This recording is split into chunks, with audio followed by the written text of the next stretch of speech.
ఈ question motion under gravity అనే topic నుంచి ఇచ్చాడు. ఏమి ఇచ్చాడంటే కన్నా ఒక పార్టికల్ని క్యాపిటల్ హెచ్ అనే హైట్ నుంచి రిలీజ్ చేసేసాడనమాట ఇలాగా. ఓకేనా.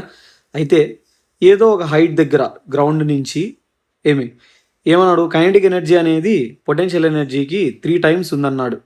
అయితే ఆ హైట్ ఎంత, ఈ ఇన్స్టెంట్ దగ్గర వెలాసిటీ ఎంత అని అడుగుతున్నాడు క్వశ్చన్లో. ఓకేనా. అయితే సార్ ఫర్ ఎగ్జాంపుల్ నేనేమనుకుంటున్నాను, ఈ హైట్ని ఎక్స్ అనుకుంటున్నాను, ఈ పాయింట్ దగ్గర ఉన్న వెలాసిటీని వీబీ అనుకుంటున్నాను. ఈ రెండు నేను ఫైండ్ అవుట్ చేయాలి ఇక్కడ. దెన్ ఇది ఎక్స్ అయితే ఈ డిస్టెన్స్ ఏమవుతుంది అంటే టోటల్ హైట్లో నుంచి ఎక్స్ తీసేస్తే హెచ్ మైనస్ ఎక్స్ ఉంటుంది అనమాట, ఏ నుంచి బీకి డిస్టెన్స్. రైట్. అయితే from v square minus u square equal to 2as. ఇక్కడ ఎంత డిస్ప్లేస్మెంట్ అయింది, ఏ నుంచి బీ కంటే h minus x. Freely falling body కాబట్టి a value plus g, initial velocity 0, ఈ పాయింట్ దగ్గర velocity v, final velocity v b అవుతుంది. దెన్ సబ్స్టిట్యూట్ చేస్తే v b square is 2g into h minus x వస్తుంది.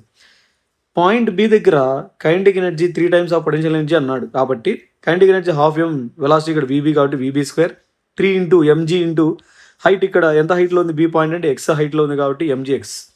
Simplify చేస్తే X value నీకు h/4 వస్తుంది.